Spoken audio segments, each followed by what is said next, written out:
Okay, so welcome everybody to the seminar today. Our speaker today is Jaydeep Basak from Taiwan. Previously, he just joined Taiwan after completing his PhD in IIT Kanpur. So good to have you, Jaydeep. Over to you.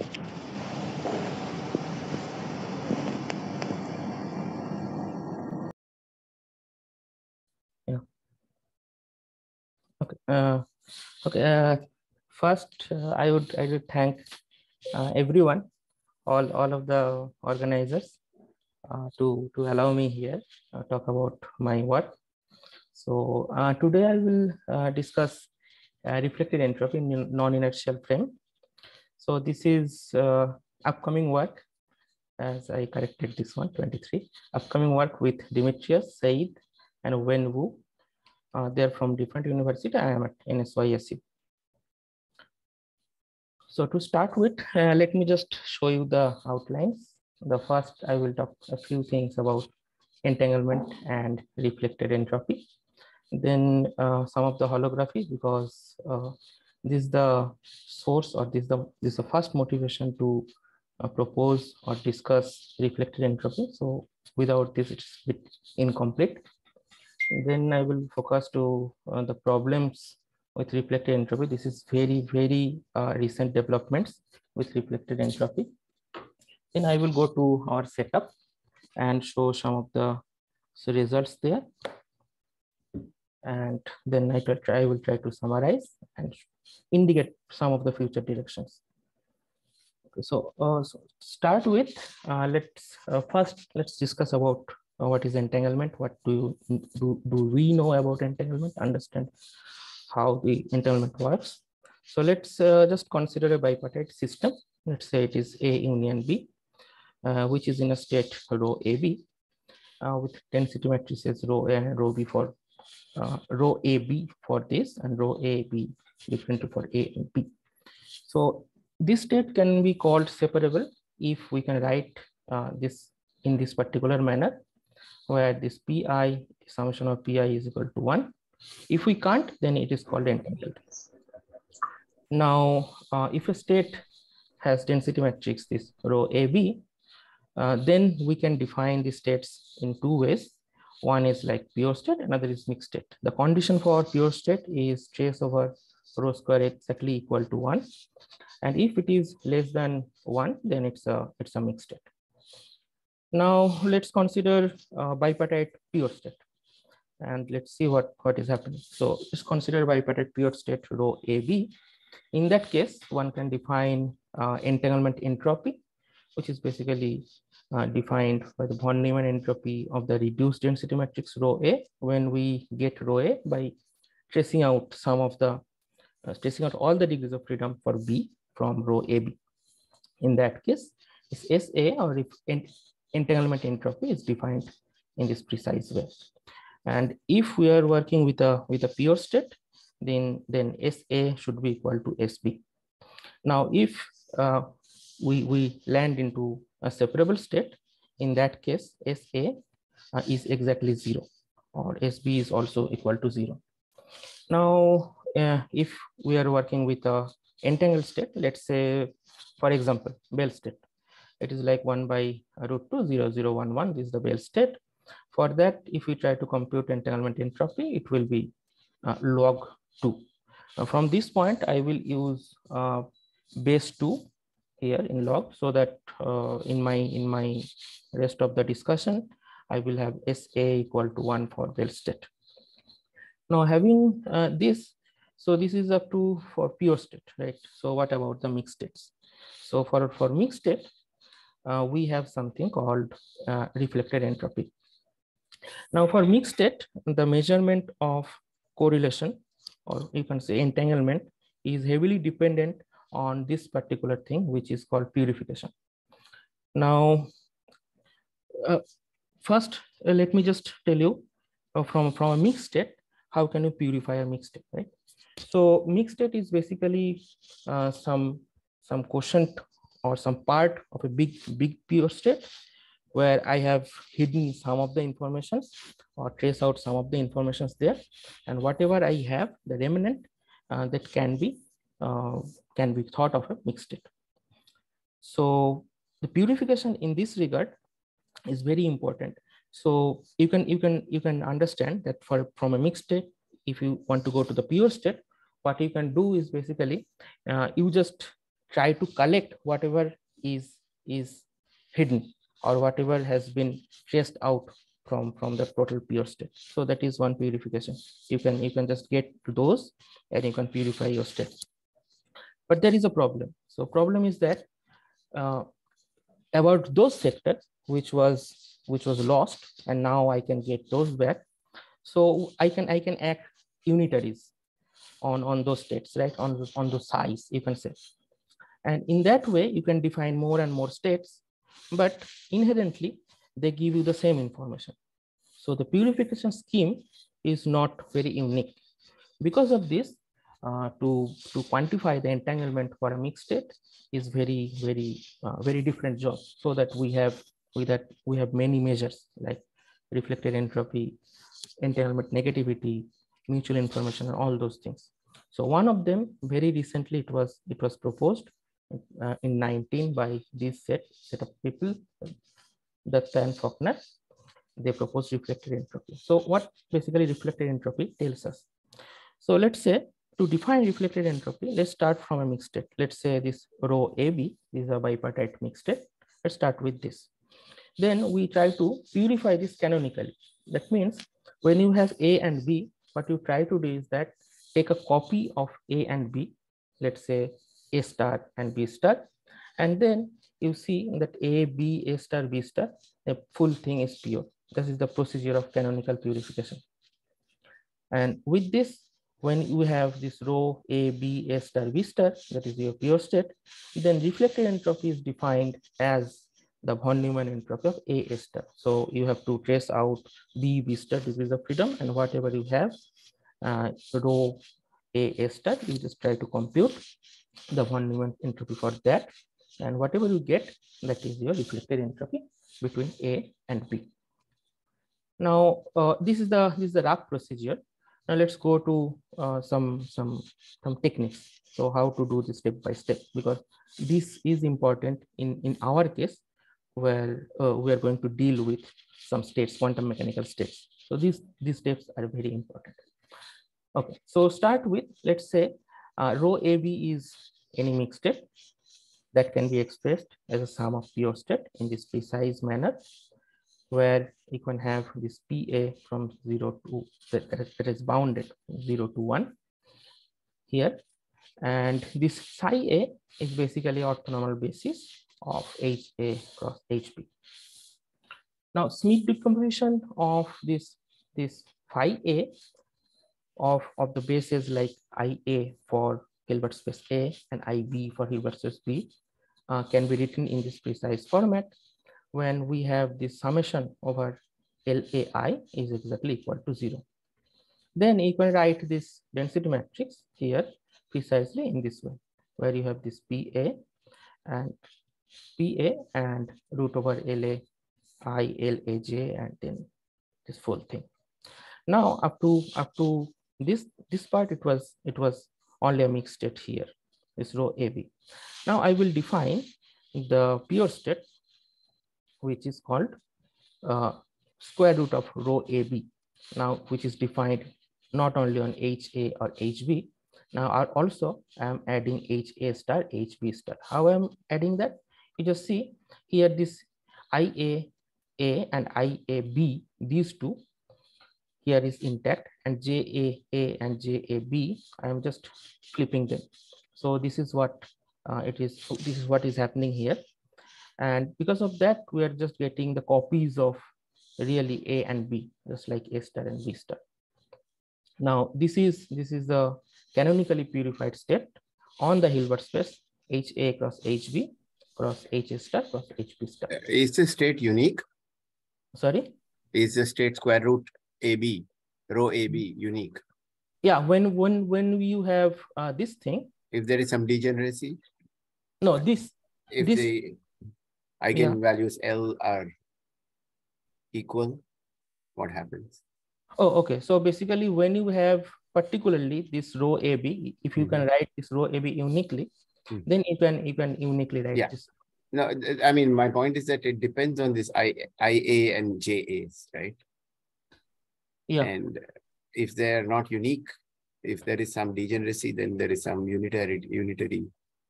Oh, no, they are unique. That's maybe I was not. The Schmidt decomposition may not be unique. Yes, but whenever you do this, you have the sum of full I state, and then you can write this sum over A, I, J. Yeah, actually, I'm asking a very simple question. All I'm asking is, if I have a situation where the Schmidt decomposition is not unique, because those these eigenvalues, I don't know what you call those, LIA, if they are equal in some situations, then am I saying something wrong? It cannot happen. There is some Suresh, probably the reflected entropy will still be same, whatever. Even I mean, no, that I agree. That I agree. That because it will come back and match row AB. I'm just asking. My question is actually very trivial. I'm just asking, what is the ambiguity in, if at all, in defining the state square root of row AB? That's all. Okay, please proceed. Yeah, I mean, given a Schmidt basis, I think there is a. Yeah, you give me a Schmidt basis. Yeah, unique, but so I'm just then saying it's a unique purification. Yeah. Exactly. But if the Schmidt basis is not unique itself, then it cannot be unique also. Yeah, that's what. Yeah, and I just wanted to have a feel for what that degree of freedom is. That's all. Okay. Okay. So after doing this, we can define reflected entropy as von Neumann entropy of rho A star in this precise way. Now, this reflected entropy has upper bound and lower bound. The upper bound is minimum of twice SA or twice SB, and the lower bound is mutual information between A and B. This is the bound for reflected entropy. Okay. Now, can you give a feel about this inequalities?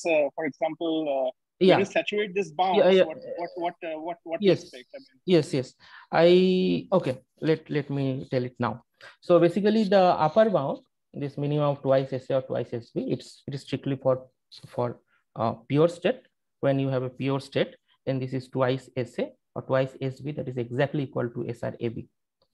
And when this saturates, SRAB equal to IAB, okay, for that thing, maybe you have to just wait for few minutes. Okay, so this is related to the bipartite entanglement and multipartite entanglement. When we don't have any tripartite entanglement in the system, we can expect this SRAB is exactly equal to IAB. There. But if you where is okay, you're going to say, but where is the tripartite thing coming? We are only talking about bipartite systems so far. Yeah, that's why I was saying that you have to just wait. Okay, I wait. Yeah. Okay, so maybe let me just proceed. Then I will complete. Okay, after this, when I say these things, after this there can be some questions about the reflected entropy in CFT and holography, because it was really proposed in this manner in the context of CFT and its duality in the holography, and people are also trying to look at it from the QIT sector, and research is going on, and people are still trying to understand what exactly it is. So to complete this discussion, let me just quickly show you some of the things in CFT side. So as I told you, so basically this was my purified state, right? This was the purification and this was the purified state. Now here in CFT, we first write rho AB to the power m in this precise manner, where we have one replica index, which is first m, and from here we can canonically purify this one as like rho A to the power m by 2 in this way, and then n comes in. So n is like normal replica, what we do in intermediate entropy or intermediate negativity. In that case, SNAA star can be written in this precise form. So let us go to a figure where it will be good to understand. So let's consider this one. So see, this is one CFT sheet, this first sheet, and where you have A and B, like two cuts there, two subsystems. And from here we can understand what is happening. Okay, so here I'm just saying B is going to be glued in these sheets, right? There are two replica indices. One is like M, this top to down, this is the replica, and there is N. We are going to replicate this whole set of sheets in the right hand side, right? Is N is for here, M is 4 and N is 2, what I'm showing you. Okay, so here the connection is like that. B is going to be attached in this precise way. So all the M's, the B is going to be connected all around. Okay, this can be thought as this multiplication here, and this is the matrix. And if you take trace over B star, then you have this kind of connection. And then when you have this, I'm really a little lost here. Sorry, guys. Could you go back to the previous slide? Yeah. Mm-hmm. So you're taking okay. So you're taking two products. One is rho AB to the power n by 2 here, and also to the power n. Before, okay, that okay, exactly. This is why. Yeah, that's why. That's why. Yeah, you see, that's why there are two replica indices. One is taking care of this one, and another is normal replica indices, what we know in CFT for entanglement entropy, just taking copies, for or negativity, just taking copies, right? Yeah, and isn't there some notational issue here that you have not written A star B star? Some reason, is it A star B star? No. I mean, you have written only AB, but it's actually there are four things. Okay. Here you're talking about? Yes. Yeah. Oh, okay. Now it is, you see that this state is written in this way. This is just like root over rho AB to the power M. Okay. Yeah, it's a little bit misleading because there are four. There are four systems now. You know, just two systems. But you see here, I maybe you are correct that maybe there should be something to indicate this one. But already this state root over rho AB, that is for the Hilbert space A, B, A star, and B star. Okay, is this a notation? Okay. Yeah. Okay, fine. Yeah. And can you now go to the next slide? Here and here you see that AB, it's like this. So AB, there are two in this, two cuts, and you just take M copies top to bottom. Yeah, I'm also a little bit confused by this picture. Sorry for this. There should be somehow there are only two systems here, not four systems. You are replicating systems, only two systems along N and M. So how? Yeah, but those are copies, right? So here we are just taking copy of A and B. Yes. So that is for purification of the state, right? That is done in this direction. Taking copies of A and B, like A star and B star. A little lost with this picture. Sorry. No, yeah. So because you do not show A star B star explicitly, that's why I'm getting lost. Oh, okay. So A and B are like this. A star and B star are like. You already take. Okay, you're in the. Okay, so maybe before taking the product, you're already taking the trace over B star, is it? Or no, not like that. So could you go to the previous definition again? So here, this rho AB, whenever you are writing this, already you have 4, right? But this A star and B star, they are just like copy of A and B. So whenever I take a sheet, is A and B, I take a sheet, this A star B star. This is the connection. So that's why I am taking to the power M by 2. But here you see there is M. Here one A, actually what you write A is actually A star put together, and B is what you're writing is B star put together. Is it, or or this is okay? So the notation is a little. I mean, let's say that this is like M sheets, right? 1, 2, 3, 4. This is like 4 here. But what I'm going to do is that just take 2 AB and 2 A star B star. So that will make it like 4 sheets, right? No, but in that, which sheets are A and A star, which sheets are B and B star? It's not clear. You have only labeled the first sheet. Yeah. Oh, okay. So basically, here you see that A and B is A star and B star. Okay. And then for m by 2. It is same for m by 2 here. So you alternate, okay. alternate between A's and Alternate, B's, A stars. Yeah. I have a simpler question. Go back one slide. In the extreme Sn you have, but there's m coming, there's an index m out here on the, in your formula, but in your Sn of A star, there is no m. No, can you repeat, please? There are two indices, n and m, in your definition on the right-hand side. No, this is not indices, these are powers. Powers, sorry. No, but they are m can be any number, right? They are indices. N and right? They're so indices. n and m. But on the left-hand side, yes, Sn only. It's independent of m or what? Oh, okay. So whenever I am going to take the trace over B star, that m just goes away. It only depends on n. But when I take this m going to one limit, then I can have only n is the free indices there. No, what you're saying, I mean, on the right hand side in the last expression, there is both n and m dependence. How this m dependence go away? Yeah, right. So, but here Renyi reflected entropy, this Renyi reflected entropy, I'm just calling it the Renyi version for n. That is for Sn A star. When I take A star, I'm just tracing over B star, right? And for that, I'm not writing m indices there, because the m indices is there only because you are taking care of the canonical purification. So you can say that in this full expression, whatever is written here, there can be two indices like n and m, right? That's what maybe your question is. Yeah, and I agree with that. But I'm just calling it Renyi reflected entropy, where the Renyi index is n for reflected entropy.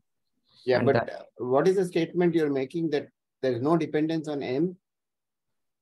No, dependence of m is there, but whenever I'm taking the Renyi reflected entropy, I'm saying my Renyi index. No, I understand you're saying the n goes with the standard Renyi thing, but that is that's one. Whatever you say is your object is two indexed. Right. So what you will get here, an expression with n and m both, and then you will put m going to 1, n going to 1. I think the issue is that you're saying that, but it should be there. It should be written as a sum over n. Yeah. So you should say maybe limit n goes to, what do you do first? Limit. First take m to 1 and then take n to 1? Yeah, or right.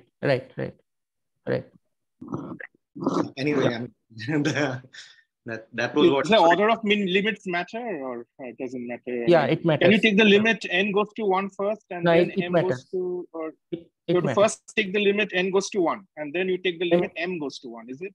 No, first n goes to 1, n goes to 1, then n goes to 1. Oh, first m goes to 1, and then you take the limit n goes to 1. Yeah. Right. Yeah, there was some dispute about this in the literature, but this is the current thing. What is Z and M? Sorry? Z or Z and M? This is partition function. No, I know, but did you like partition function? Did you define it? Can you just show me where? No. For this talk, I didn't exactly. Okay. Never mind. No, I think he's defining it in this next slide. In the gluing copy. is supposed to define this. Yeah. Which I don't fully get, but yeah. Cool. Yeah. So maybe this tracing over B star, that is basically responsible for this gluing over B on all the ships. And whenever I am done with that, so what I will get is this is also glued, and here there will be another copy that will also be glued. And then finally when I take this thing to the power n, that is the matrix multiplication, so that this block will be glued to this block, and this block will be glued to the next one. And finally, when I'm taking this trace over full thing, then the last one will be glued to this one. So if you just take n equal to 2, m going to 4, then this structure is like that. This green one is going to round for each M. Here also I will have another round. And yeah, I don't understand why you have to shift the A and gluing. Don't get it at all. Okay, why so is this, yeah, so when you have rho to the power m by 2, rho AB to the power m by 2, it is like you are going half of the m. So m by 2 is now your one set of okay, so then I see. Okay, so yeah, you take these two has to be glued to the other two. yeah. So this m by 2 is glued here, and this m by 2 will be glued the next one. So in the end, you will have to glue the above one and the lower one, because it is Okay, like, now it is clear. now it is Okay. broken into two okay. parts, m by 2 and m by 2. Two parts is broken. Okay, so yeah, because you now have to glue not one density matrix but the product of this. yes, so product. that's why this is okay. Now That's why this is full thing. Now product n to the power n. That's okay. Why. Okay, fine. Okay. Yeah. And finally, when you take the limit where m going to 1, n going to 1 limit, you can replace this everything, this m times n surfaces into one surface, where you just put twist fields, this sigma GA and sigma GB in sigma GB.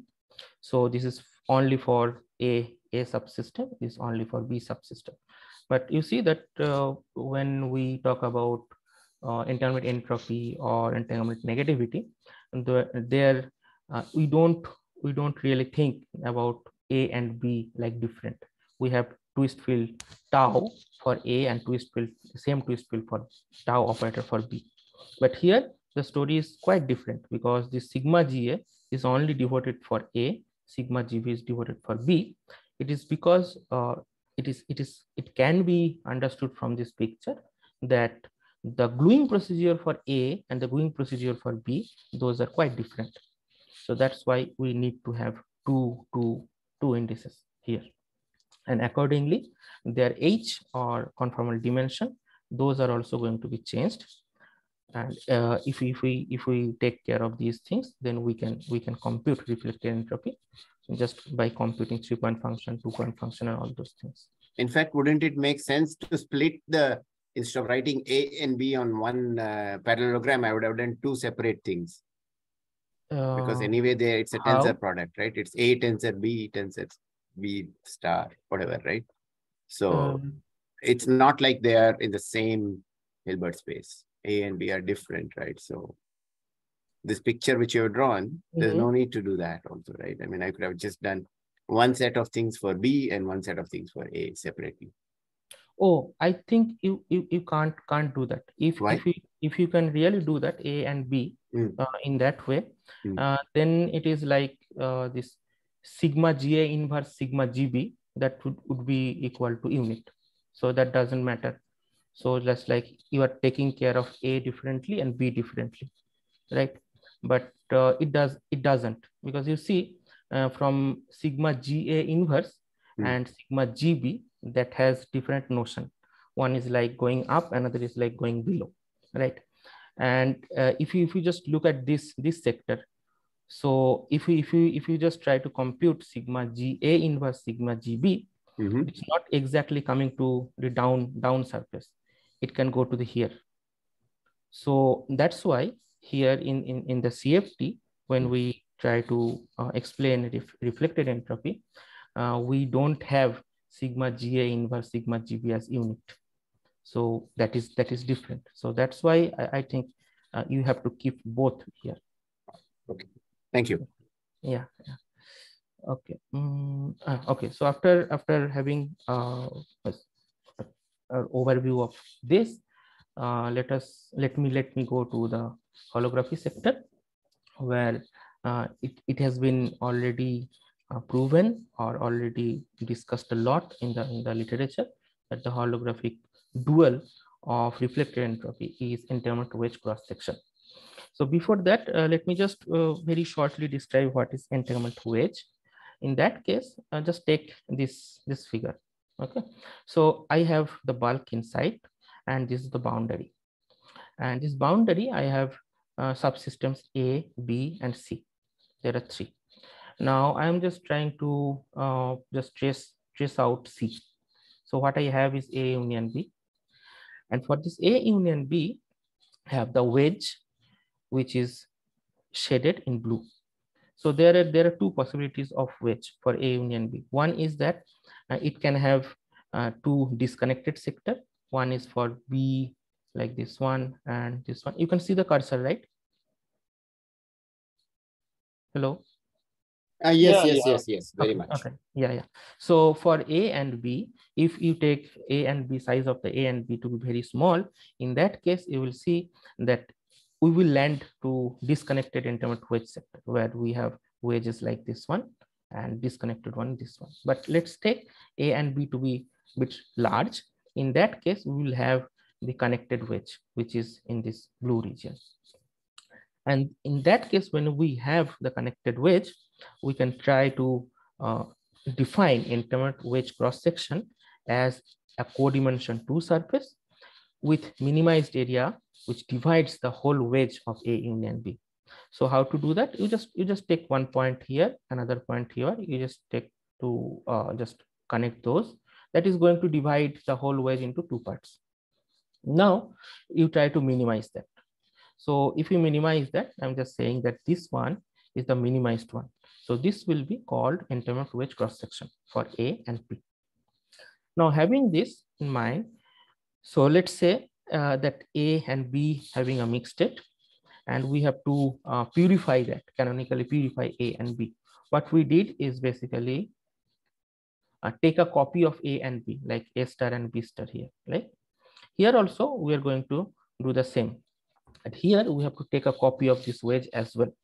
And what we do is that we glue those two wedges along these extremal surfaces. And what we have is the right-hand side picture. It's like subsystem A, and we have A star, the copy of A, which is just behind A.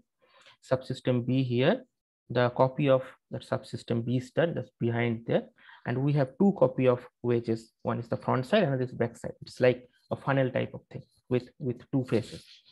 And then we try to compute the intermediate entropy or the RT surface for A star. There it is, you can see that this is exactly the twice of EWCS, because this is just minimized one here. So from there, it is proposed the reflected entropy is twice the area of the EWCS. It was also proposed in this paper, Datta Fakhrar paper. Now having all these things, let me go to some simple states where we just want to compute reflected entropy and try to see what is exactly reflected entropy giving us. So up to this, it was all about CFT, holography, and all those things. So now from this point I will just talk about states. So let's take first the Bell state.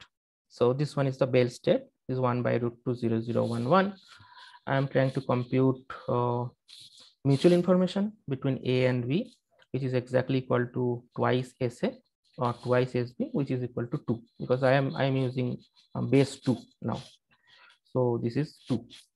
If I try to compute SR, then I will have this 2, that is exactly equal to 2. And I can also compute negativity, which is exactly equal to 1. Now, what is negativity? Just two-liner. Negativity is a measure of entanglement for any state. So we have this bipartite state, this Bell state, AB. We can compute the negativity between A and B, which will tell us about the entanglement shared between A and B. So that is exactly equal to 1. Now I will go back to maybe Anand's question. What happens about this? So what is exactly the bound is meaning here? So we have this upper bound, we have this lower bound. For Bell state, I can tell you from the computation, pure computation, you can see that SR saturates both the bound. So for Bell state, it is not very much clear what the bounds are telling me about, right? From the Bell state, it is not exactly clear. Okay. So next, let's go to three-party system. So for three-party system, we have two inequivalent part, just two inequivalent states. One is GHG state, another is Warner state. So let's first start with GHG state, which is 1 by root 2, 0, 0, 0. This one is GHG state. Now, again, I am trying to compute the mutual information, which is equal to SA, again, which is equal to SB, SC equal to 1. And the reflected entropy is exactly equal to 1 here, but negativity is 0. So you see, so here what happens is that in GHG state, this is the property of the GHG state is that when you have three-party system ABC shared a GHG state, you just trace out one of the subsystems or one of the party. Whatever is remaining, those are mixed separable state. So those are not entangled because you are getting, it can be seen that negativity is going to be 0. So here as well, I can see that SR is equal to I, but not equal to twice SA anymore. Now, let me go to the Warner state. So for the Warner state, I have this particular type of, this is just one state, but type of combination. And here, this I is again equal to SABC. This one is 0.92. SR is 1.49 and negativity is 0.49 here. So here I can see that SR is neither equal to I or neither equal to twice SA. So from here, it can be understood that SR is equal to twice SA or SB when it is a pure state. We can say that because intuition is coming from the Bell state as well, or you can also prove that from the first principle. You can prove this one. Okay. Now the feel about this one is a bit important. This SR and I. This is like whenever you have this three-party system, then this one is having two type of outcomes. I'm not bothered about the two-party system because it's a pure state, bipartite pure state. So it is just exhausting. I mean, it is just saturating both the bounds. But let's come to the GHG state and Warner state. So in the first GHG states, it is exactly equal to I. And in the Warner state, it is not. So from here, it is said that this SR can be related to a measure of three-party correlation, where it is it can be said that this measure of three-party correlation is giving us something about the Warner state or W type of entanglement, but nothing with GHG type of entanglement. So to answer Aaron's question, I think your statement is a little bit imprecise. So when you're saying three-party, I don't understand where the third party is coming from. So are you saying that ABC. There exists a third party? You're talking of class of states where the third party can purify it, or? Yes, it's a pure state, you see. So no, I'm saying that your statement that you made for that there's a third party involved to understand this other side. So you're assuming that there will be a third party that will purify the state, or? I think that is true for any mixed state, right? That you have bipartite mixed state, you can have a third party to purify that mixed state, right?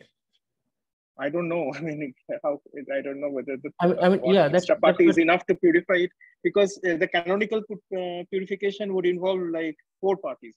No? Yeah. I mean, extra two parties. Extra two parties, yes. Extra two parties, but I don't know whether you can always purify by a third party. Yeah, not always, yes. But this canonical purification is, or reflected entropy is important because it is very easy to compute, and it gives us some procedure, robust procedure to compute this measure of But I mean, by the third party, I always mean that the third party should have the same Hilbert space dimension as the original two. That's what I meant. I think that so assuming that if A and B have the same dimensions, Hilbert space dimensions, I'm not sure if some third party which will have the same Hilbert space dimension can always purify it. But this equality that you are claiming is very general. So now you are specializing the discussion to some special cases so this is where I'm confused. The last one, that SR and I connection. Yeah, the last, the inequality, when you saturate the inequality, you said on the other side, you said that there is a third party involved. So you're talking in this context and examples, you're assuming that perhaps the third party purifies the two systems, or it is not necessary for this person. So I don't know how you can arbitrarily bring a third party. I don't understand that. Okay. So let me then. There is no unique way you can bring a third party, right? I mean, this is where my confusion is. Yes, there is no unique way. So we are not exactly assuming the third party is coming up and it is purifying this thing. It's not. I'm just trying to say that this is a third party system. GHZ and Warner, they are like the third party, three party system, right? ABC and ABC. And from there, you just tried this difference. So you are just trying to just remove any of the party, A, B, or C.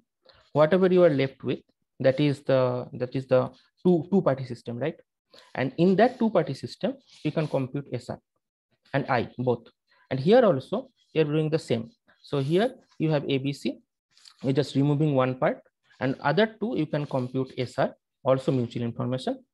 And then what I'm trying to say is that if this SR is not exactly equal to I, then I can say that in that main state where A, B, C was there in the main state, there can have some entanglement which is seen by SR, which is not seen for GHG state by SR.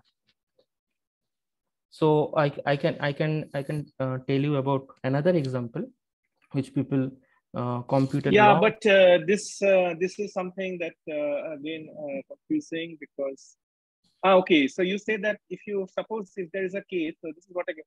Suppose there's a product state. Suppose you have a bell state and cross something, right? You have a product state. Then I think the first, you go back to the first example, right? You compute the reflected entropy. First what? Oh, this twice as example number one, yeah. So if you have simply a product state, say with the psi AB with the third party cross something, bell state tensor product something else, or a third party, right? Third party. Then if you compute the reflected entropy, shouldn't it be 2 then? Yeah. So if you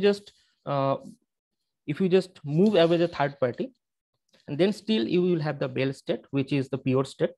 For pure state, you will have this SR. Yeah. So in that, this then contradicts your statement because you said that if it is larger than IAB, okay, sorry. That is like Warner. So if you let me tell you. So if you just trace out any one of this party in Warner state ABC, you can't write the remaining two party system like a bell state. You can't. Yeah, no, I'm just confused about your definition because you said that, okay, my point is as follows. Suppose you have the third party is completely uncorrelated. Then when you compute the reflected entropy, it is still 2 because it's a pure state, right? And it's a, so this is to compute the reflected entropy, you have to come up with a two-party system. Either you can trace out many. I mean, you can have 4, 5. No. Let me ask the question. The question is, you said that if I understand correctly, that you saturate the one equality when the system, when the two-party state is pure. Is it correct? Yes. So now if you have introduce a third party, which is a bell state tensor product with something else, right?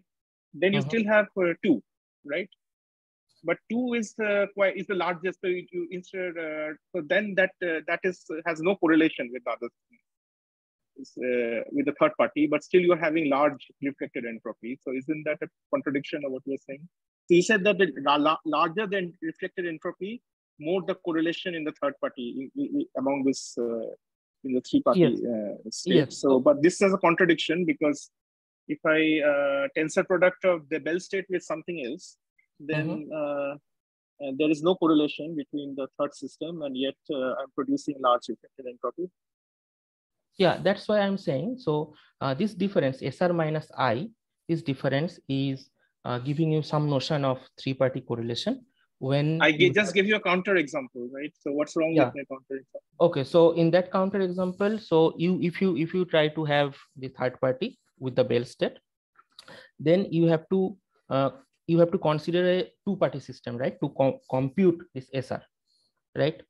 And then if you just try to remove one of the system there, if it is like A, B in the Bell state or in C, and if the remaining thing is still a pure state, then from that you can say that this is the thing it holds. This is the bipartite thing, which SR is equal to I, also equal to twice SA, that holds.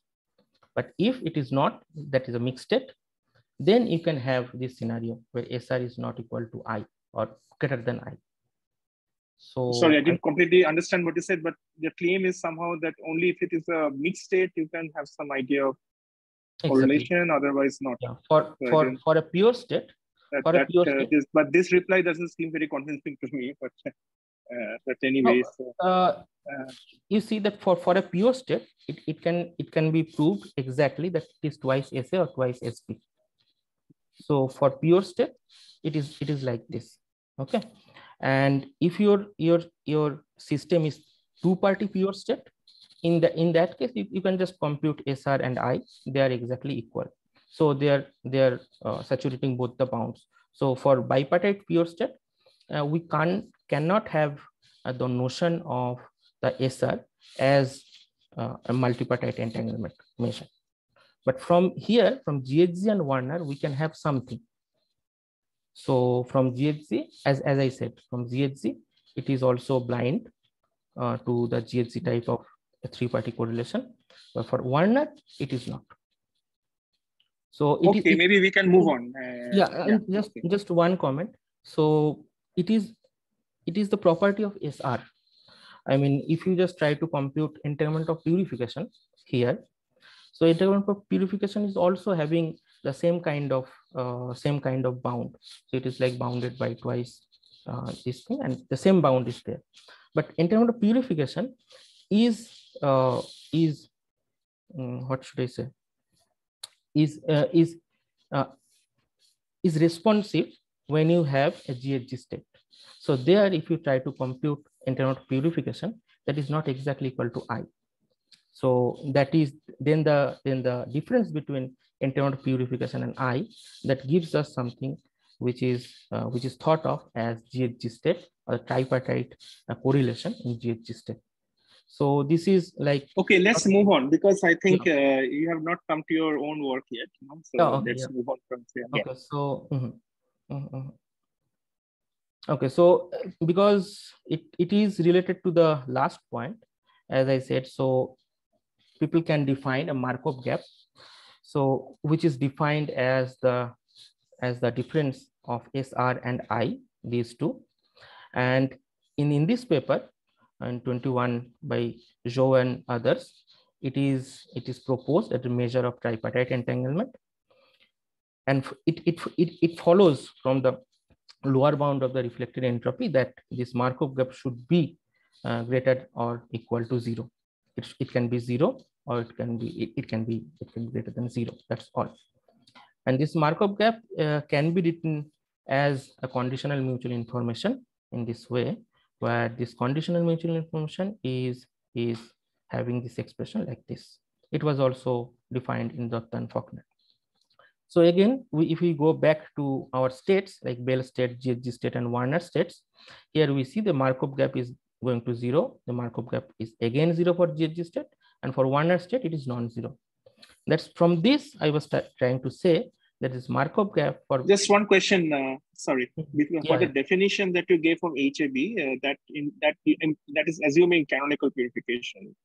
This definition, the Markov gap. Yeah, because sorry, the definition of Markov gap as a conditional mutual information, that is in the context of canonical purification. Yeah, this is B star. B star is the copy of B. It's coming out for the canonical purification. Yeah. Okay. So from here, I was whatever I was trying to say. It is just like this. The Markov gap, which is defined as the measure of tripartite entanglement, is blind to GHG states, but it is not for Warner states. So Bell state, it is already 0, but for GHG and Warner, they have different. Okay, this one is important because if I try to define another quantity, which is the difference between internal purification and mutual information, let's say. So that is also said to give another measure of tripartite entanglement. This was also defined in this paper. And there they said that for GHG state, it was not zero, that quantity, that EP minus I, that's not exactly zero. So there are different quantities like Markov gap and the G quantity, those are different. And they are trying to measure the tripartite entanglement for different type of states. So for Markov gap, it is really giving us the notion of multipartite entanglement in W state or W type entanglement. But it's not good news that it is zero for GHZ, right?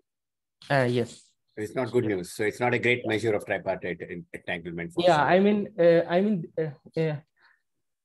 okay. So I will answer your question a bit later, but to start with. No problem. Yeah, to start with, let me just tell you something. So there is something called a tangle. So let me just go to, okay. So Suresh, I think the point is that for GHZ, if you trace out the third system, you get a separable state. Yeah, I think that's what he's trying to say, that if you... Yeah, it's a tangle where if you cut open one link, it completely opens off, right? That's the thing.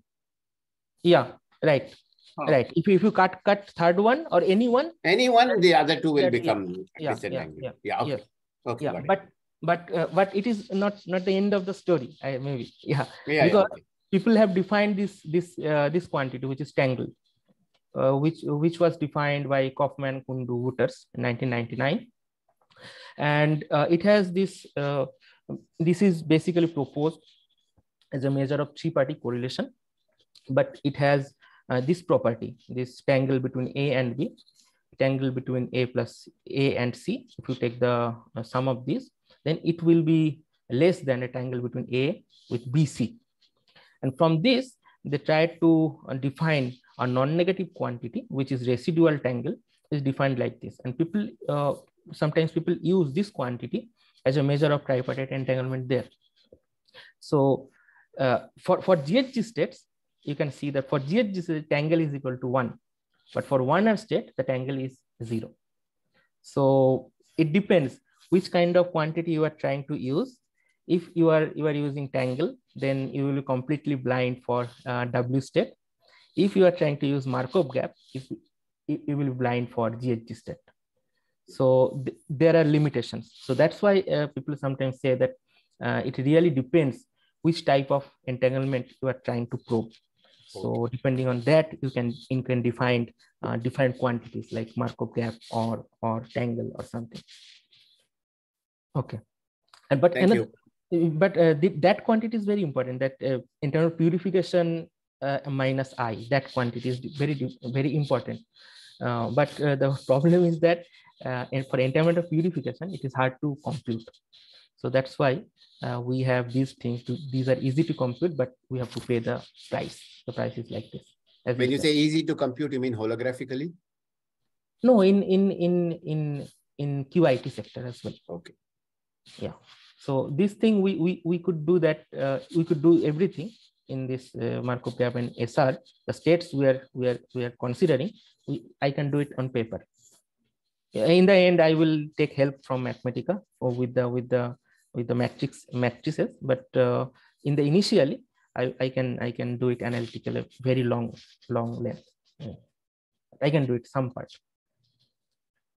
Okay, so okay, just one question before we move ahead is how much more time you need, because almost 1 hour. I mean, not fully 1 hour yet, but almost 1 hour. So. Okay. Can you finish in 20 minutes? 20 minutes is enough for you to finish? Maybe 30. Well, that is too long. Sorry. No, I mean, this is, maybe you can wrap up in let 20 minutes, okay? Let me try. Because we also have another seminar tomorrow also. I understand. Mm-hmm. Okay, so till now, it seems that reflected entropy is all good. It works with Bell, GHZ, Warner. We can do these things, and everything is good. But there is one problem with this, which is called the problem of monotonicity. It proposed very recently by Hayden, Lame, and Source. It says the monotonicity, it says that if this delta rho is a measure of correlation, then it must satisfy this inequality when we are monotonically decreasing. So basically it should be monotonically decreasing if we perform the partial trace. So if you see that the delta between A and BC should be always greater than the delta between A and B. So I am partially tracing C, and then I have to have the lower value of this delta. Now, it was argued by Hayden, Lame, and Source because they provided one state, the quantum state, where they showed that this thing is not happening for reflected entropy. So their statement is that for any xi going to 0 to 2, there exists a density operator rho AB on this HA cross HB cross HC, where we have 3 cross 3 cross 2, this structure, for which the xi-Renyi reflected entropy satisfied the non-monotonicity. So here they have taken these 3, 0, 1, 2 for A, 0, 1, 2 for B, and for C it is 0, 1. So that type of Sorry, system. I'm a little lost here. Sorry, what do you mean? What is delta P here? It is just for any measure of correlation. It is generalization. Okay, I see. So it's okay. But okay. You mean something like, for example, reflected entropy? Yeah, sorry, yeah. Sorry, the relative entropy. This is true. And I mean, yeah. Okay, so under partial trace, it should be monotonic. Okay. Monotonic, yeah, monotonically decreasing under partial trace. So, but that's not happening for SR. For SR, it is like opposite. For some states, you can write particular this. So this is a. And what is xi here? Xi is the Renyi index. Xi-Renyi reflected entropy. So you see that this range includes 0 to 2. This range includes 1. So the particular reflected entropy also doesn't obey monotonicity. That is the problem with this. And this statement for a tripartite system. Yeah, tripartite system. Yeah, three-party system, A, B, and C. It's like qubit, qubit. This one. But you know that we tried to generalize this one, that HA cross HB cross HC, and it comes up that for qubit, if you take this kind of structure, qubit, and qubit, and then also it is not coming up. So basically the monotonicity is not coming up, so it is non-monotonous. So here is the example for one of that state. So you see that rho AB is written in this precise way, where we have the summation over M and N here, where N and M, they starts from 2. So for the very starting point, it will be same as the states given in Hayden, Lame, and Source. So if we can extend that for N and M very, very long. So for generalized N and M, we can prove that. Just for the graph, I am putting N and M equal to 2, and this A, this weight here, that is exactly equal to 200, and B in the weight here, that is equal to 10. You can see that this SR between A and BC minus SR AB, that is going to negative from 0 to 2. So it is violating the monotonicity.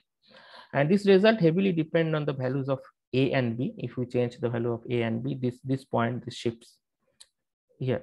And also sometimes for particular value of A and B, this non-monotonicity that vanishes.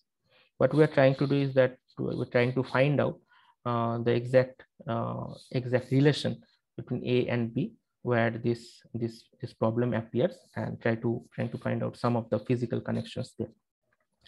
So okay, so at least what we can say is that the violation of this monotonicity that says that reflected entropy is not a good correlation measure for this qubit system. Okay, so now if I come to my setup, as I have 15 minutes, let me talk fast. So if I come to my setup, what I'm trying to see is that I am taking a Bell state shared between Alice and Bob, and then I'm just putting Bob in an acceleration. So Bob is accelerating now. So in that case, what happens between the what happens if we try to compute reflected entropy between Alice and Bob? That is my central question. And now in the three-party system as well, I will have Alice, Bob, and Charlie, where again Bob will have the acceleration there. And for three-party system, I am just trying to consider the one state here. So you see, I have also put this alpha and square root of 1 minus 2 alpha square. These are like weights. So the weights I can also vary. So these weights, and here also I am putting alpha root over 1 minus alpha square. Can you explain the term non-inertial observers? I don't understand. Yeah, so basically that is from here maybe. Okay. So yeah, so we are assuming the Bob is you're doing the Boglie-Borg transformed vacuum. Yeah, okay, right. We got it. Yeah. Okay. So sorry, I mean my ignorance. Okay. No, it's okay. Yeah. So basically what I'm trying to say is that Alice is in the rest, and Bob is having acceleration. So in that case, we have the Minkowski spacetime like this. And as Bob is accelerating, it is good to attach Rindler coordinate to Bob to analyze this whole thing in a good way. So it is known that we will need two set of Rindler coordinates for two regions, and if we apply this kind of transformation in two regions, then I will come up to this metric where A is the proper acceleration of Bob, and maybe this figure will be something good. So you see that B is Bob, he is having acceleration. Whenever he's accelerating, so that is going to change his path. So basically now he is moving in hyperbola. Okay, so now A is not having any type of acceleration. So A is like going with time. So the direction of A is like this. But for B, B is now trapped inside this Rindler wedge. So Rindler wedge is everything between this line and this line. So H plus and H minus. So more and more acceleration with Bob is going to push him very close to this horizon. But whatever he does, if he's accelerating uniformly, then he can't just cross this line and this horizon line. So for not only for Bob, we will have another wedge which is causally disconnected from one, which is in this sector, which is this 2 region, where we will have the opposite opposite direction of time. So here tau is like going in this way, but here whenever I am going to take tau, this is going to be in this down direction. In that case, we will have another fictitious observer, which is not Bob, but it is anti-Bob, let's say. So this observer was not there. This observer was not initially there. Initially what we had is A and B, Alice and Bob only. Then whenever Bob is accelerating, then this anti-Bob is appearing, and it is just restricted. He is restricted in region 2, this wedge 2. Okay, so now some mathematics is there between this slide and this slide. What happens is that I am trying to consider Dirac fields here in my system, and we are trying to see what happens with the entanglement between the modes of the Dirac field. For that, what we are going to do is that we are going to do the mode analysis for the Dirac field in Minkowski space and also in Rindler space. And as we are going to do the same, going to do the mode analysis for Minkowski and Rindler for the same Dirac fields, what finally will happen is that the creation and annihilation operator in Minkowski point of view is going to be related with the creation and annihilation operator in the Rindler's point of view. From that, we can write that the vacuum state, this 0, can be written as cos R00 plus sin R11. This is in Rindler. And this 1 can be written as 10. So this is in left-hand side is in Minkowski and the right-hand side in Rindler, where this R is having the acceleration like tan inverse exponential of minus pi omega by A. And this omega is the frequency there. Now, this Unruh temperature is defined as acceleration by 2 pi, and infinite acceleration means the infinite Unruh temperature. So here we have adopted the single mode approximation, so that the Bob and Alice both are detecting only single mode frequency, only others they can't detect. So only one mode is considered here. So there, if I try to do this kind of transformation, or let's say this kind of replacement here in this Bell state, we can say that Bell state is going to be written in this precise way, and this rho AB can be written in the basis of 0011101 like this. And if you try to perform canonical purification, we obtain this purified state, this rho A, B, A star, B star, and therefore A star. And the A star, rho A star looks like this one. This is only for Bell state. For Warner state, it is like we couldn't fit it in the paper. So it's like very, very big and complicated. So I'm not going to show you that. But having this rho A star, we can compute von Neumann entropy for this. And in that case, we will have the reflected entropy. We are going to do the same for Warner state, and we will compute the reflected entropy for Warner state. Okay, so first is to check that whether our system, what we are having these states and these states, they are suffering from the problem of monotonicity.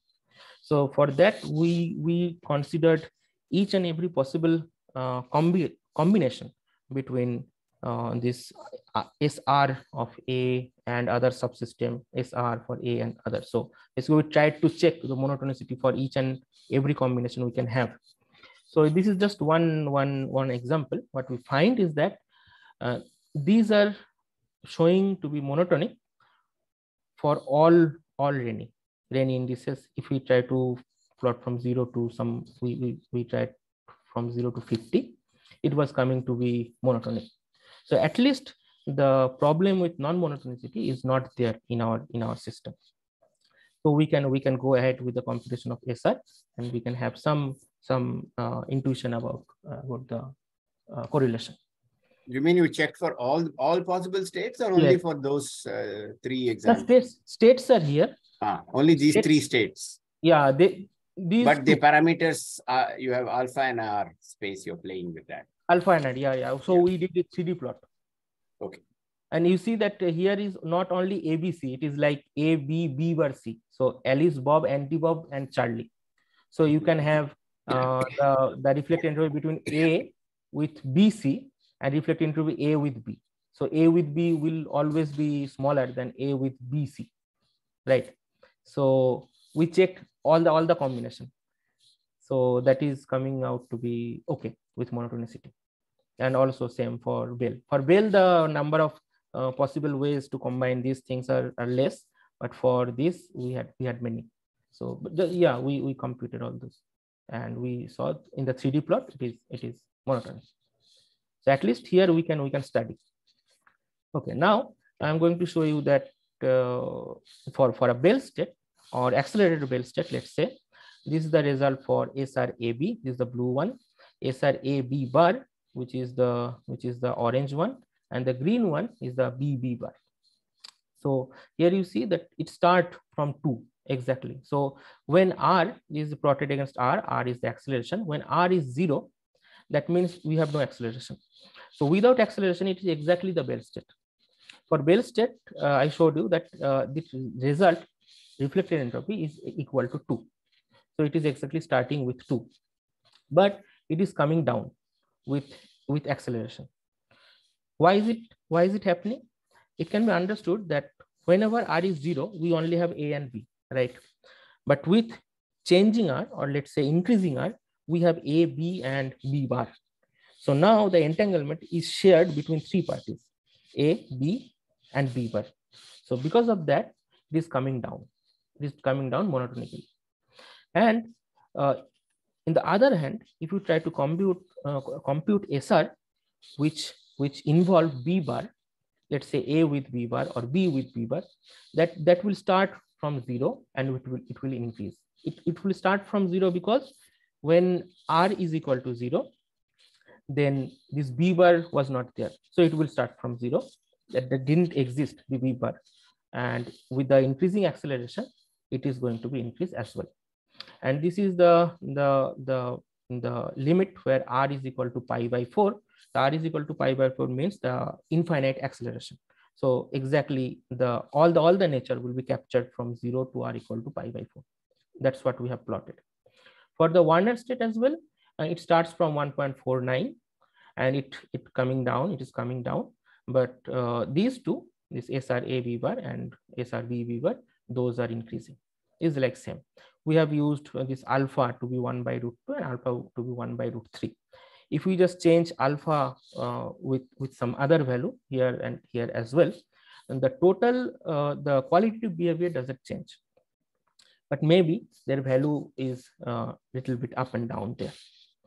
And another important thing is that when you have the infinite acceleration, this SR between AB is exactly equal to SR between AB B bar. So when we have the acceleration to be infinity, it's exactly like you are having two exactly same type of subsystem, which is B and B bar.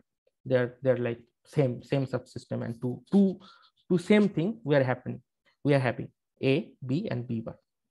It is like the same. So this goes well with the literature, because the people computed mutual information, entanglement entropy, negativity, and all of their cases, and they were having this exact merging here in pi by 4. Okay, so what happens with the bound? So if I try to compute SR, the minimum of twice SA, and IAB, then this green one is IAB, it is coming down, but this twice SA, that is going to be fixed. It is because you are only affecting B. So if we try to compute SA, then you are computing SA with respect to B and B bar both, right? But if you try to grab them, B and B bar together, it is like they are not having any effect. So B and B bar, they are having this the effect of acceleration, but if you try to grab them together, they will not show anything, any effect of acceleration. So here twice SA is fixed, but this mutual information and reflected entropy is coming down. We can also plot it with alpha, where we start that it is coming to be starting with 0 and also ending with 0, because in one end, as alpha equal to 0, you are just switching off one of the part in Bell state. When alpha is equal to 1, you are switching off another part of the Bell state. So it is coming out exactly to be same in this limit, but in between they can change. Okay, so it is happening same for Warner state. For Warner state, it is like not starting from the same value from here. It is starting from different, because initially these values were different. So it was like 1.49 for reflected entropy here. 0.92 was the value for I here, and twice 0.92 was the value for twice SA.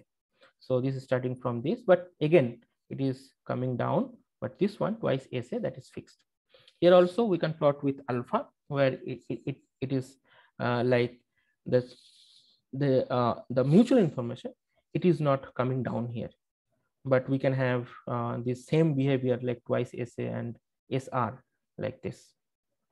Here it has the implications in the Markov gap. So here you see that if you try to compute the SR minus I, or the Markov gap for Bell state, it is starting from 0 and it is increasing.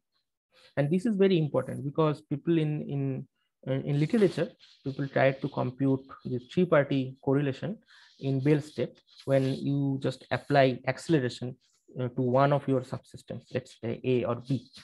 In that case, people tried to see what is happening with the tri-party correlation, and they considered tangle to be very specific. In Roberts-Mann paper in 2006, they computed tangle to see what is happening with the three-party system, and what they found is that the tangle was 0, whatever the value of your R is. So they concluded that with the effect of R, you cannot see any inherent three-party correlation in your system. But here, if you just compute, if you just try to consider the Markov gap, then you can see even in Bell state, which was initially the bipartite pure state, now it is because of the presence of B bar, this three-party pure state. You can see that for Bell state, you can have the three-party correlation here. So this is something new here, that the Bell state under this acceleration can generate three-party correlation. Now in the Warner state, Jaydeep, can you please wrap up in 3 minutes, 2-3 minutes? Yeah, I can. I think okay, I can. Yeah. So in the case of Warner state, what we see that three-party correlation is having a different phenomena like it was having in Bell state. Here, this HAB is coming down. So it can be explained in a way. You see that first you have A, B, and C. Now you have three party, and you are trying to see the Markov gap between A and B. Now, because of the acceleration, you are having A, B, B bar, and C. So you have Alice, Bob, Anti-Bob, and Charlie. So now it's four-party system. And now you are trying to, the system is trying to distribute the entanglement in four of the parties. So for that, the Markov gap between A and B, that is coming down here. But here it was coming up because earlier it started with a two-party system and it evolved to a three-party system. For that, it was increasing because Markov graph initially tell you about the correlation in higher party system. But here the Markov gap for A and B, that is coming down, but the Markov gap for A, B, B bar and B, B bar, that is increasing because again the same reason, B wasn't there at r equal to 0. It is evolving with acceleration, and it can be seen here in the from the figure. And again, like all the measures in the past or here in the reflected entropy, again we are saying that the Markov gap between A and B and the Markov gap between A and B bar, they are ending the same point when you have infinite acceleration. Here is also like same, the Markov gap for AB and AB bar ending in the same point here. Okay, so the last part is that we tried to we were just trying to play with things here, and you see that R is related to the Unruh temperature in this precise way. In that case, we defined a function like sigma function in this way, which is 1 by omega del SR del 1 by T. Then we tried to plot that, and what we see is that this behavior is very much close to the behavior of a C function. So first of all, it is I can say that this is dimensionless, and we don't have any problem with infinities there, because in our theory we see everything is finite here. We don't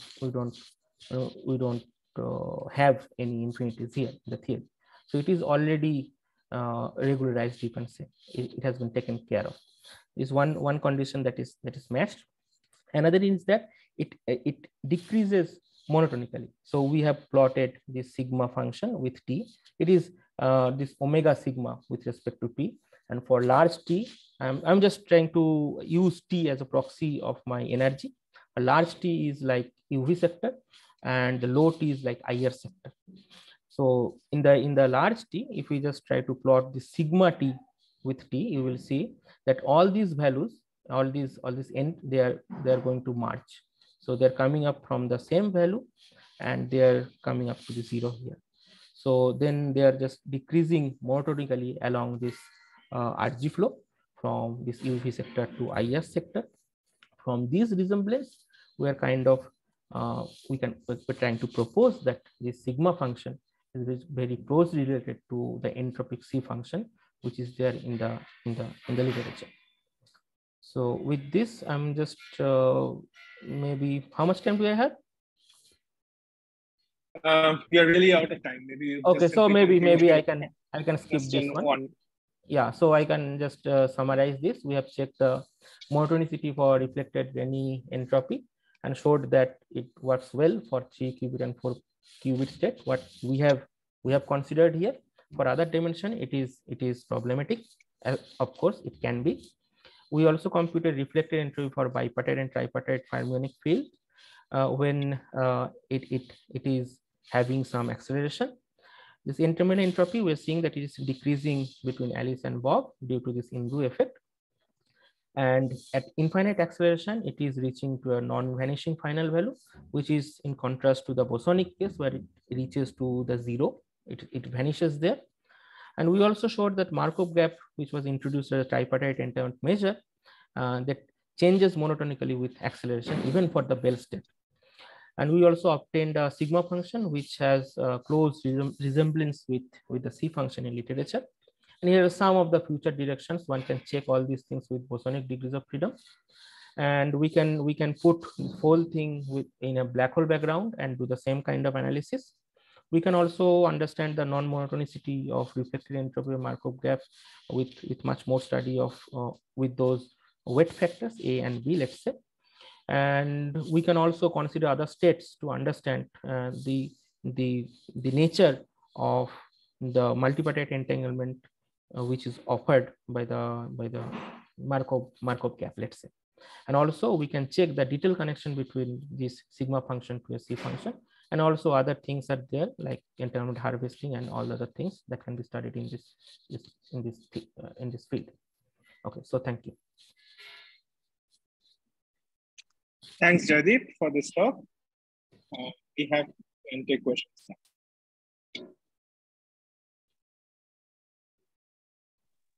now.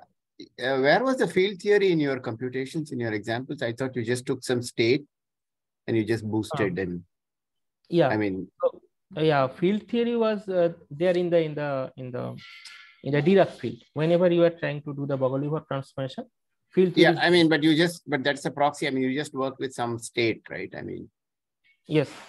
Right. I mean, so that's yeah. Your question is related to the sigma function, right?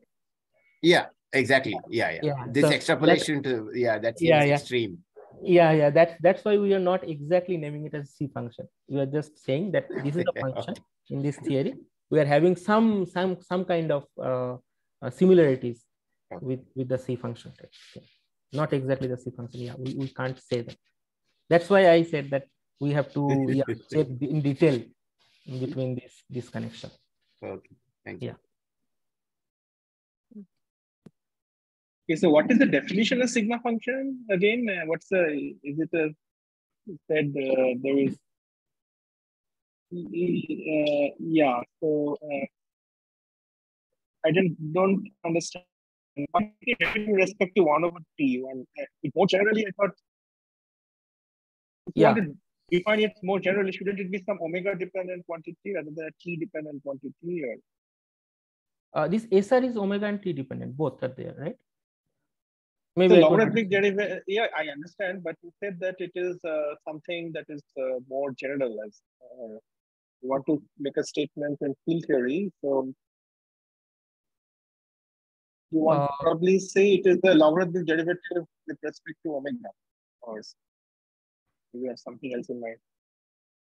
No, that's not a log derivative. It's a log derivative with respect to 1 over omega. Yeah. So it is just like you can understand is like 1 over t is like length. What we see in the normal shift C function, the derivative is taken with length. C function is discussed in the context of RG flow, right? When there's a flow, but here what is it to do with?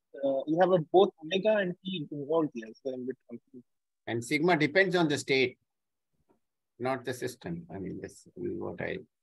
Yeah, but we studied different states. I mean, one is Bell state, another is this one is or Warner states, and the behavior, the properties we are having, the sigma function, those are like same. Yeah, but this t is instead of, if you would have defined with respect to omega, I would have been happier. But with respect to temperature, seems to very specific kind of states. Okay, so specific kind of. Yeah, so basically we didn't want to define it with omega because the whole argument is coming out from the fact is that Alice and Bob can only detect 1 omega.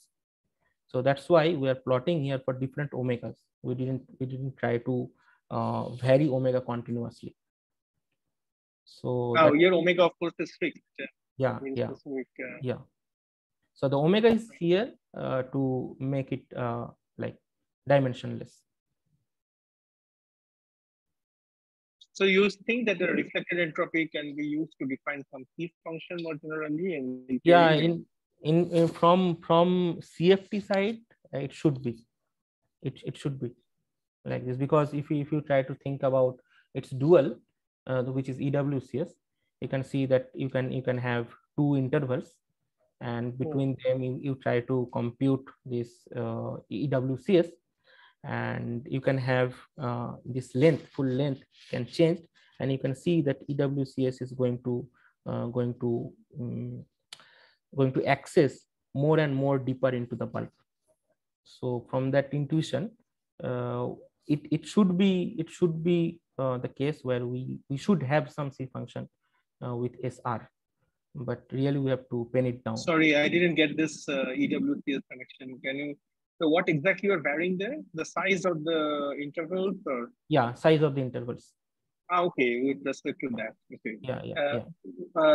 But I don't quite understand the very motivation for the work. I mean, I repeat Suresh's question. So, so you have somehow a very special example where you have just pre-fill theory, and then you have Unruh observer. So, and you have Unruh modes and Unruh detector and a normal detector, considering two detectors.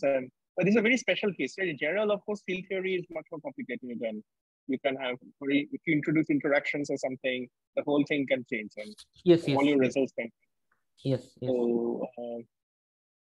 So, this is what is the real what is this motivation for this? Yeah. So basically, what we tried to see is that you take reflected entropy, let's say. So reflected entropy developed in opposite way, right? So it developed first in CFT. With regarding that, it developed in holography. But till now, there are few papers on the QIT side of reflected entropy. So our motivation is that to take the smallest step possible in this direction to understand what is happening really with the reflected entropy if we just start with a state. So that is the first step, where you try to take Bell state or GHZ or Warner, all those states, and try to compute reflected entropy, try to see what it is offering us. Then one step extra complicacy is that you try to kick Bob, and Bob is having the acceleration. It is extra complicacy. So that is the with that complications, we were trying to see if it also behaves like other correlation measures in the theory as well. So what we saw is that yes, it does, and also it gives us some important comment about this Markov gap for Bell state. Earlier in 2006 Roberts-Mann paper, it was claimed that no three-party correlation can be there in Bell state whenever you try to vary this with acceleration. But we got that there is some, because we are dealing with Markov gap. So this was the rough motivation for this, to understand this reflected entropy from quantum mechanics, let's say. Okay, so thanks. If there is more quick questions, you can pick one or two more. Close now. Is there any question now? No?